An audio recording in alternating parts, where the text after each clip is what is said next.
बिस्मिल्लाहिर्रहमानिर्रहीम। अस्सलाम वालेकुम नाज़रीन, मैं हूं अहमद फवाद और आप देखते हैं मुझे मेरे यूट्यूब चैनल और फेसबुक पेज पर। नाज़रीन, आज तारीख है 16 अप्रैल और दिन है हफ्ते का। बड़ी खबर और ब्रेकिंग न्यूज़ के साथ आज के इस व्लॉग में आपकी खिदमत में हाजिर हुआ हूं। कराची जलसा तारीखी जलसा और फैसला कुन जलसा साबित होने जा रहा है। इस हवाले से कुछ अहम और एक्सक्लूसिव डिटेल्स हैं जो कि आज की इस व्लॉग में आपके सामने रखूंगा। जबकि दूसरी जानिब नाजरीन, इमरान खान साहब को गिराने के लिए एक घटिया मंसूबा जो है वो प्लान किया गया है, जिसके ऊपर अमल भी इस वक्त किया जा रहा है। और ये अमल इमरान खान साहब की जो किरदार कुशी की शक्ल में इस वक्त हमारे सामने भी कुछ जो चीज़ें हैं वो मौजूद हैं। ये मंसूबा क्या है, इस हवाले से भी कुछ अहम तफसीलात जो हैं वो आज की इस व्लॉग में आपके सामने रखूंगा। कराची जलसा नाजरीन एक फैसला कुन जलसा साबित होने जा रहा है, क्योंकि इस जलसे के बाद बहुत बड़े जो फैसले हैं, बहुत सारे जो फैसले हैं वो ये जलसा उसके लिए एक जो प्रेसिडेंट है वो सेट करेगा और इसी की बेस के ऊपर वो जो कुछ अहम फैसले हैं वो होने जा रहे हैं। और इस जलसे का इस वक्त जो प्रेशर है, जो दबाव है, वो भी महसूस किया जा रहा है कुछ अहम हलकों के अंदर। ये जो जलसा है नाज़रीन एक तारीखी जलसा इस लिहाज से भी होने जा रहा है क्योंकि इस जलसे से एक दिन कबल ही जो जलसा गाह है वहां पर एक मिनी जलसा ऑलरेडी हो चुका है। जो कराची के लोग हैं वो ऐसा, मैंने तो ओवरऑल जितना भी मैं बतौर सहाफ़ी जितने भी जलसे वगैरह कवर किए, जितनी भी जमातों के जलसे मैंने कवर किए, उसमें ये चीज़ मैंने कभी भी नहीं देखी कि जलसे से पहले लोगों को जलसे का इंतज़ार हो और वो जलसे का बेचैनी की एक शक्ल हो और वो जलसा गाह में जाएं और इस जलसे का इंतज़ार जो है वो करें। बच्चे बूढ़े तमाम जो लोग हैं वो इस वक्त इमरान खान साहब के इस जलसे का एक तो इंतज़ार भी कर रहे हैं। और रात को जो मनासिर थे नाजरीन, एक बड़ी तादाद में, जितने आप ये कह लें कि ये जो 14 जमातें इकट्ठी हुई हैं, ये मिलकर भी अगर जलसा करे तो उतनी तादाद में जलसे में लोग नहीं इकट्ठे कर सकते जितना इस जलसे से पहले यहाँ पर लोगों ने इमरान खान साहब के बगैर ही एक जो मिनी जलसा है वो कर दिया है। आज शाम को नाज़रीन ये तारीखी जलसा इस एतबार से भी होने जा रहा है क्योंकि इसमें इमरान खान साहब की एक जो तकरीर भी है वो भी बहुत सारे फैसले करेगी। और दूसरे नंबर पर इस वक्त ये MQM के लिए ख़ास तौर पर बहुत ज़्यादा परेशान कुन है क्योंकि MQM के जो तमाम वोटर्स भी हैं या MQM जो नशिस्तें हासिल करती भी है या जिस नारे के ऊपर, महाजर नारे के ऊपर MQM इक़्तिदार में आती भी है, वो नारा इस वक्त शदीद ख़तरे में इसलिए भी पड़ चुका है क्योंकि तमाम लोग जब से बेवफाई की गई है MQM की जानिब से पाकिस्तान तहरीक इंसाफ से, और ये बेवफाई इस वजह से भी इम्पोर्टेंट है क्योंकि उन्हीं की बेवफाई की वजह से ही वो एक, आप समझे, एक लास्ट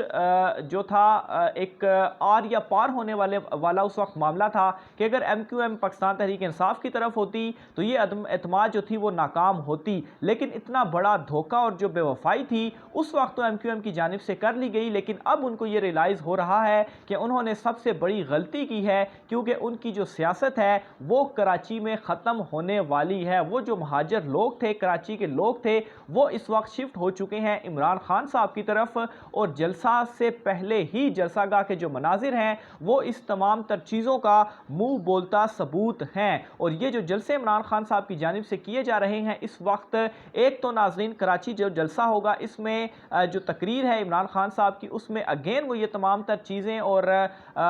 जो उनकी एक कंपेन है उस हवाले से तो वो बातें करेंगे ही, लेकिन ख़ास तौर पर जो MQM की बेवफाई है, शेख रशीद साहब जो हैं या जो दीगर रहनुमा हैं वो MQM को इस जलसे के अंदर बहुत ज़्यादा लताड़ेंगे भी। और इसी वजह से ही MQM इस हवाले से बहुत ज़्यादा परेशान है। ना सिर्फ MQM बल्कि शहबाज शरीफ जो हैं वो भी इन तमाम तर चीज़ों से इस वक्त उनका जो मुंह है वो लटका हुआ है क्योंकि इमरान खान साहब को इक़्तिदार से निकालने के बाद अनप्रेसिडेंटेड जो चीज़ें हैं वो हो रही हैं जिसका एक्सपेक्ट नहीं किया जा रहा था। ख़ास तौर पर पहले ही दिन, इतवार वाले दिन, जिस बड़ी तादाद में लोग बाहर निकले, ख़ास तौर पर कराची में जिस बड़ी तादाद में लोग बाहर निकले, और इसी वजह से ही कप्तान की जानिब से ये फैसला भी किया गया था कि वो कराची में जलसा ज़रूर करेंगे क्योंकि कराची में एक बड़ा जो क्राउड था वो उनके हक के लिए निकला। और ये तमाम तर चीज़ें शहबाज शरीफ के लिए इस वक्त परेशान कुन भी साबित हो रही हैं और वो इन तमाम तर चीज़ों का दबाव भी ले रहे हैं और इस दबाव के अंदर वो अपने जो फैसले हैं वो भी तब्दील करते नजर आ रहे हैं। सबसे पहली चीज नाज़रीन, पेट्रोल की जो कीमतें हैं वो इस वक्त बरकरार रखी गई हैं, लेकिन जब ये इमरान खान साहब की जानिब से ये जो फैसला किया गया था उस वक्त नून लीगिए जो थे वो ये कहते थे कि इमरान खान साहब बड़ा हमारा खसारा कर रहा है, उन्हें आलमी मार्केट के साथ रहना चाहिए, आलमी मार्केट में कीमतें बढ़ रही हैं तो उन्हें भी कीमतें बढ़ानी चाहिए। ये जो उनका मौक़िफ़ था ये तब था जब इमरान खान साहब ने कीमतें ना बढ़ाने का फैसला किया, और इससे पहले वो ये शोर डालते थे, आप उनकी मुनाफ़क़त देखें कि देखें इमरान खान साहब ने कितनी ज़्यादा महंगाई कर दी, और जब इमरान खान साहब ने चीज़ों को एक लेवल पर आकर रोक दिया फिर कहते हैं कि ये उन्होंने बड़ा नुकसान कर दिया। और शहबाज शरीफ की जानिब से कल जब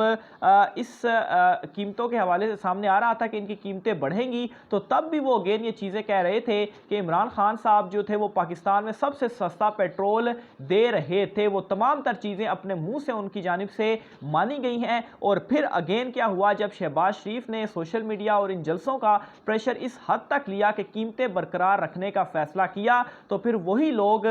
जो थे वो इस चीज़ के गुण गाने लग पड़े। और ये फैसला इस वजह से भी किया गया है क्योंकि उनको मालूम है कि जो पॉपुलैरिटी इमरान खान साहब की इस वक्त जा रही है, और अगर महंगाई में किसी तरह से इजाफा हुआ तो जो उनके पास ये जो मांगे तांगे की हुकूमत है भी, जो वो चीज़ें करना चाहते हैं, इस चीज़ में उन्हें शदीद नुकसान होगा। और यही वो प्रेशर है जो कि इमरान खान साहब ने अपने जलसों से क्रिएट किया हुआ है। इसके अलावा नाज़रीन एक और बड़ी अहम जो चीज़ है वो हुई है, जो एक प्रोग्राम था इमरान खान साहब की जानिब से कोई भूखा ना सोए वाला, वो प्रोग्राम पहले शहबाज शरीफ कहते हैं कि इसको हम बंद करने वाले हैं क्योंकि हमारे पास पैसा नहीं है, लेकिन नाज़रीन यही सोशल मीडिया का प्रेशर था। जब प्रेशर पड़ा तो उसके बाद मरियम औरंगज़ेब बाहर आकर ये वजाहतें देने लग पड़ी, इसकी तरदीद करने लग पड़ी कि ये खबर झूठी है। हालांकि ये खबर झूठी कैसे हो सकती है, शहबाज शरीफ खुद अपने मुंह से ये बोल रहे हैं और उसी चीज़ को रिपोर्ट किया गया। और फिर बाद में आकर वो कहती हैं कि ये जो पनागाहें हैं, भूखा ना सोए वाला कप्तान का जो ये प्रोग्राम है, इसको बंद नहीं किया जाएगा। सबसे ज़्यादा लॉस और सबसे ज़्यादा प्रेशर में इस वक्त नून लीग है, और नून लीग के मुंह इस वजह से भी उतरे हुए हैं क्योंकि मामलात नए इंतखाबात की जानिब बढ़ रहे हैं। और हमारे सोर्सेज के मुताबिक नाज़रीन इस वक्त ओवरसीज़ वोट और ईवीएम मशीन वाला जो मामला है, इसके ऊपर जो मामलात है वो अड़े हुए हैं। बहरहाल नाज़रीन इस वक्त चेहरे जो हैं वो उतर चुके हैं। दूसरे नंबर पर नाज़रीन एक और चीज़ मैं आपके सामने जो है वो रखता चलूँ कि DGISPR की जानिब से जो कुछ दिन पहले एक प्रेस कॉन्फ्रेंस की गई थी, और उस प्रेस कॉन्फ्रेंस में ये कहा गया था कि वज़ीर-ए-आज़म ऑफिस की जानिब से उनसे रब्ता किया गया कि ये जो मौजूदा डेडलॉक है, अदम एतमाद से पहले की बात कर रहा हूँ, अदम एतमाद से पहले ये रब्ता किया गया, और इस डेडलॉक के ऊपर कुछ इसको तोड़ने के लिए जो है वो एक किस्म की मदद मांगी गई, जिसके ऊपर जब जो क़यादत थी और PM ऑफिस और इमरान खान साहब से जब चीज़ें डिस्कस हुई तो तीन वो जो ऑप्शन सामने आए हैं वो ऑप्शन वहाँ पर डिस्कस हुए। लेकिन नाज़रीन इस प्रेस कॉन्फ्रेंस के बाद शीर मज़ारी जो हैं, जो कि बड़ी सीनियर रहनुमा है पाकिस्तान तहरीक इंसाफ की जानिब से, उनकी जानिब से बड़ा दो टोक मौक़िफ़ भी सामने आता है। बाकायदा तौर पर वो ट्वीट करके बड़े वाज़ेह अल्फाज में ये कहती हैं कि फ़ौज की जानिब से फ़ौजी क़यादत की जानिब से परवेज़ खटक साहब से रब्ता किया गया, और उनके ज़रिए रब्ता करने के बाद फिर जो है वो इमरान खान साहब से या वज़ीर-ए-आज़म हाउस में उनकी मुलाकात हुई, और फिर उसके बाद ये जो तीन ऑप्शंस थे वो सामने रखे गए। इमरान खान साहब ने कतई तौर पर जो एक रब्ता था वो नहीं किया। तो ये नाज़रीन एक नया जो कट्टा है वो इस वक्त खुल चुका है, और मामलात जैसा कि शेख रशीद साहब की जानिब से कहा गया था कि 30 दिन के अंदर आप देखेंगे कि मामलात तमाम बच्चे की ज़ुबान के ऊपर होंगे और सबको मालूम होगा कि सच क्या है, और ये चीज़ें जो है वो आहिस्ता आहिस्ता करके सब खुलती जा रही हैं। और ये जो खबर है नाज़रीन, ये एक बहुत बड़ा एक ब्रेक थ्रू भी है कि शीरी मज़ारी साहबा की जानिब से वाज़ेह अल्फाज के अंदर ये जो तमाम चीज़ें हैं वो कही गई हैं। इसके अलावा नाज़रीन परवेज़ खटक साहब की जानिब से भी कुछ लोग उनसे भी इस हवाले से चीज़ें पूछ रहे हैं कि क्योंकि उनसे रब्ता हुआ है तो वो भी इस हवाले से कुछ लब कुशाई करें कि असल में जो मामला है वो क्या है। इसके अलावा नाज़रीन इमरान खान साहब को इस वक्त रोकने के लिए जो भोंडे प्लान हैं, भोंडी कोशिशें, साजिशें जो हैं वो की जा रही हैं, और इनमें सबसे पहली जो चीज़ सामने आई है वो ये है कि इमरान खान साहब के ख़िलाफ़ मवाद ढूंढा जा रहा है। और मवाद किस हवाले से ढूंढा जा रहा है कि कोई इमरान खान साहब के ऊपर करप्शन का या इख्तियारात से नाजायज़ तजावुज़ का या इस तरह की कोई चीज़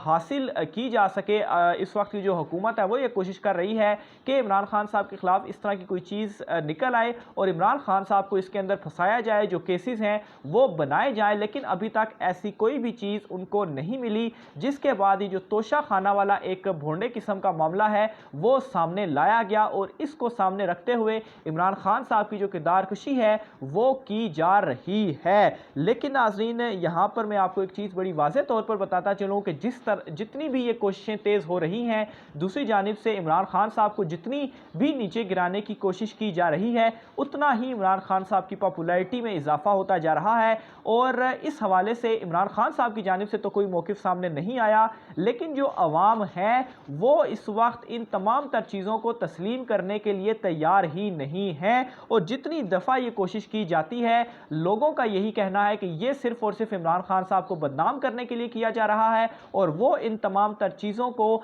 मानने के लिए राज़ी ही नहीं है। और पॉपुलैरिटी इमरान खान साहब की बढ़ती जा रही है, यहाँ तक कि इस वक्त जो मीडिया चैनल्स हैं वो अगर इमरान खान साहब के मुखालिफ हुए हैं तो उसके ऊपर भी अवाम का जो रद्द अमल है वो वाज़ेह तौर पर सामने आ चुका है। सोशल मीडिया के ज़रिए वो अपना पैगाम जो है वो पहुंचा रहे हैं। और हमने ये देखा कि ARY की जानिब से जो कि कवरेज दी गई जलसों को, ARY की जो रेटिंग थी वो किस कदर तमाम चैनल से कई गुना ज़्यादा थी और दूसरे चैनल्स को इस वक्त लोगों ने देखना ही छोड़ दिया है। और लोगों में भी ये बात इस वक्त आम है कि मीडिया जो है वो चीज़ों को इमरान खान साहब के ख़िलाफ़ दिखा रहा है और चीज़ों को प्रोपेगेट करने की कोशिश कर रहा है। लेकिन नाज़रीन, इमरान खान साहब ने कहा था कि ये सोशल मीडिया का दौर है और वाकई जो अवाम की जानिब से सोशल मीडिया का इस्तेमाल करते हुए जो अपनी राय का भी इजहार है वो भी कर रही है। और ख़ास तौर पर नाज़रीन, हफ्ते से ज़्यादा वक्त हो चुका है, इम्पोर्टेड हुकूमत नामंजूर का जो एक ट्रेंड था ट्विटर के ऊपर वो अभी तक नीचे नहीं आया। रोज़ाना मिलियंस में उसमें जो ट्वीट्स हैं वो की जा रही हैं और इस ट्रेंड से भी इस वक्त कुछ अहम हल्के जो हैं वो भी परेशान है। वज़ीर-ए-आज़म हाउस जो है वो इस वक्त परेशान है। यहाँ तक भी नाज़रीन एक चीज़ सामने आई कि वज़ीर-ए-आज़म हाउस में हर 4-5 घंटे बाद ये पूछा जा रहा है कि क्या ये ट्रेंड नीचे आया या नहीं आया। तो बहरहाल ये इस हवाले से अहम तर तफसीलात थी जो कि तमाम तर जो चीज़ें हैं वो चल रही हैं। अपनी राय का इज़हार कमेंट बॉक्स में लाजमी कीजिएगा। मज़ीद भी तफसीलात आपके सामने रखता रहूँगा। आज की व्लॉग से मुझे इजाज़त दीजिए।